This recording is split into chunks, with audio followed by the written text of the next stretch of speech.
Hello, lovelies. Lisa here from Mindful Tarot, and I wanted to follow up on yesterday's video that I made about the journey so far with my Little Storm Challenge. That was the video I made with my beloved iPhone, doing my very best to make you as nauseous as I could from all the camera shaking.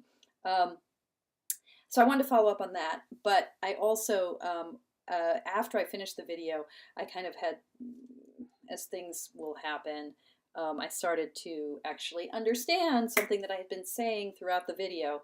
And I wanted to talk a tiny bit about that. And just in general, I think reflecting on what it is to, I'm looking at these cards here, what it is to get repetition of cards as you work with a deck over the course of a challenge or over the course of a period of time, and how we make sense of that. Yeah. So for me, and then also I thought I'd do the draw for today while I'm here and on video. Okay, so the challenge for me with the Little Storm Challenge, which is this challenge that's using inspiration from the Cheimonette Tarot from Eden Gallanter's beautiful self-published deck, to create prompts, but really the prompts are very ambiguous. They're designed to really get us to interrogate our intuition and our creative process. And you can really dive into the challenge at any point with whatever deck you like. For me, it's been the way that I can really explore this deck, a deck that's all about creativity and process in the way Eden designed it and the imagery she's used. So for me, the challenge began by foregrounding these two cards. So the Five of Staves, which is a card I get all the time, Five of Wands, card that for me is all about living in a world of striving and comparison and status and who's up, who's down, how do I navigate that. But in Eden's deck, this card of striving, let's see if the light's kind of making it a little hard to see, is so much about trying to hold on to everything, trying to control it all, trying to keep all the pieces together. And I got this side by side with the Fool, which, you know, it was the first day, and the Fool was the second card I drew on that very first day. What I think is really pregnant in all of this is the tension between the Fool and the Five of Staves. The other card I got on that day was the Queen of Discs. And one of the things that I'm starting to think about is the way in which the deck is asking me to work with this energy, the energy of the Queen of Staves, the Queen of Wands, which in this deck, she's really very much oracular, and determined. I mean, just look at that forehead, look at that brow, look at the fingertips at her temple, this sort of process of knowing, of transforming, of,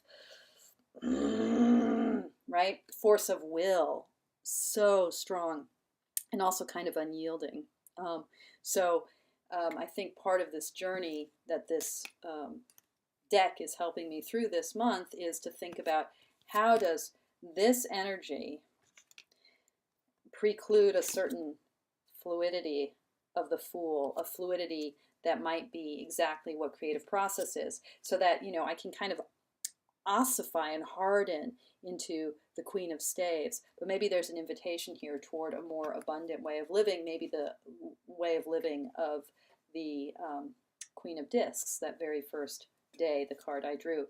So, you know, also getting these cards again and again of the angel or judgment, very much about resurrection and rebirth and death. So, you know, what do I have to let go of? I mean, what is this guy so afraid of, right? And then these two cards also really strong.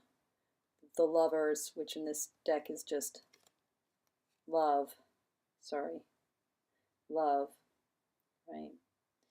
And the Seven of Cups, a card of imagination and delusion and loss, dream. What do I have to, need to let go? How do I contain everything. My modes of containing the world lead toward suffering. So I kept in that reading that I did, or that discussion, the last video, I kept saying, I'm trying to hold it all together. I can't hold on to all of the cards are telling me something. There's so much meaning here. How do I hold on to it all? Meanwhile, I'm also, with not recognizing the irony as I'm talking about holding on to it all, that this big problematic card is all about trying to hold on to it all. So maybe I need to not hold on to it all when it comes to tarot. Maybe I need to not hold on to it all when it comes to tarot. Let the cards breathe. Let the colors seep out. Let there be loss. Let there be light. No, let there be loss. Let there be things that don't add up. Let there be, let there be sorrow even. I don't know. But I do know that the promise, this card courts a certain kind of loss. This card turns that into awakening. So, I don't know, still messing around with my inner Queen of Staves. Still messing around with my need to hold on to every fucking thing. Maybe I can let some of it go. So, with that in mind, let me do today's reading. So, the prompt card for today is in this deck. This goes back to the Marseille ordering, so it's strength, or what Gallanter calls fortitude. And what she says about fortitude is really beautiful, so I'm just going to read it. The horse, as a symbol of the sign of discs, is featured in this card. The horse's body belongs with fortitude as a basis for the mighty leap from biological survivalism into transcendent freedom. So this card, and I'm just not going to even try to find the card in the deck. I'm going to see if I can show you the image here. So it's hard to see, I guess. Okay, can you see it? So you've got this figure who's masked, who's riding on this horse. The horse doesn't have a head. The horse's head is in the devil card. She's riding on the horse backwards and has wings, is escaping the horse. So it's a really different kind of image of strength. The horse's body belongs with fortitude as a basis for the mighty leap from biological survivalism into transcendent freedom. And the horse's head belongs with the devil. That's where the head will appear. As a road to confinement and entrapment by the very thoughts that make us human. The woman's blind leap of faith is courageous because it is blind, right? She's blindfolded in the image. However, remaining on the headless animal is certain destruction because it cannot guide itself. Okay, Eden's imagery is so complex, but what I take away from the image of fortitude and what inspired the question for today, for the Little Storm Challenge, day 12, day 11. Oh, did I just really do that? Hold on. I'm messing up my shuffling here as I talk to you. Okay. What I'm taking away from it is the way in which fortitude for Gallanter is about this leap that that is willing to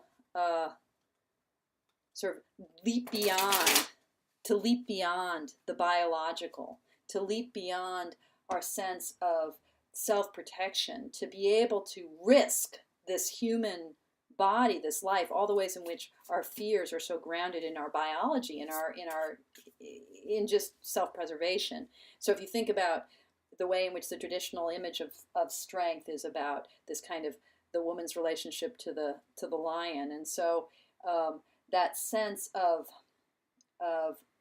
our ability to overcome the mere physical world, our physical constraints.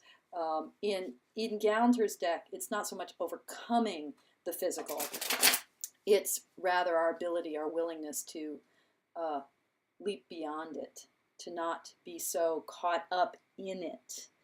And that requires a leap of faith. So that's symbolized by the wings. So today's prompt, okay, all of that is preamble, because that card, fortitude, is just the inspiration for the prompt for today. And that prompt is, what gives me wings? what gives me wings? So my mode of reading for this challenge is to draw 3 cards. And the first card, I'm just going to cut the deck. The first card is the priest. Okay? So the Hierophant. And for Gallanter, the Hierophant is all about mortality. Look how he looks like death, and the ways in which these institutional structures imprison us and play off our fears of death. You know, so you buy into ideologies and you buy into you know, isms because you're afraid of dying. And Eden's deck is all about the ways in which we have to be willing to risk the death of this body in order to be free. And also, when we do risk the death of this body in order to be free, we may give up something very fundamental. Okay, so what gives me wings? The Hierophant. This figure here is the High Priestess, hanging out with her intuition on the side. So the Hierophant and the Fool and, wow, the 7 of Swords. Okay. I don't understand this reading. This is a this is a big reading. I don't know. So what gives me wings? Well, we've got wings here in the 7 of Swords. I'm going to have to think about this. I think there's something here. There's something here about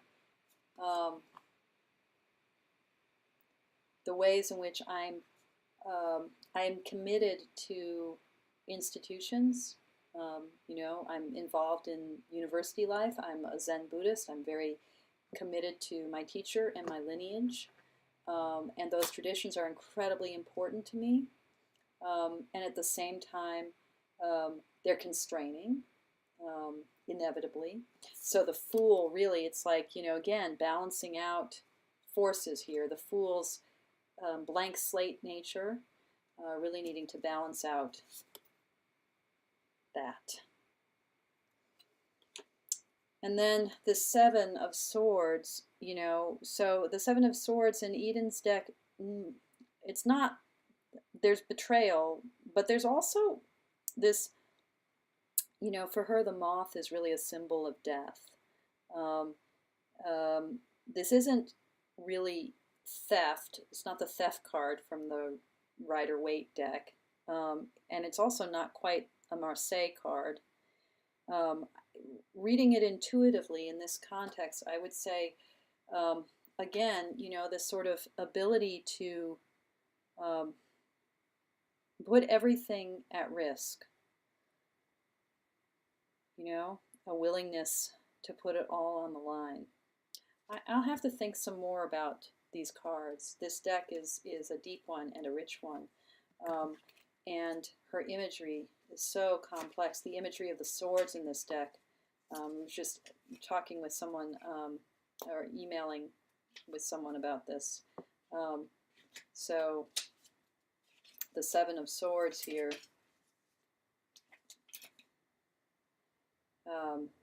She points out it's one of the few pip cards without a human subject. The moth feeding itself on the tree's blood. Oh, so it's not the moth's blood, which is how I was interpreting it, is an act of power, the power of the more powerful being, nourishing itself by taking from the less powerful. This is one of the more troubling aspects of life. Yeah, life kills life. So it's an ambiguous image because for me,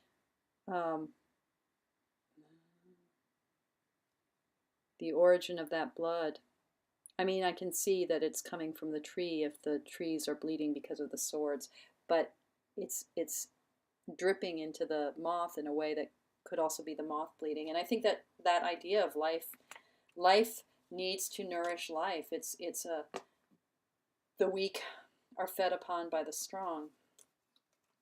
That's just the nature of the world. That's the nature of suffering. So what gives me wings? The world's suffering? That doesn't make sense to me. Tricky reading.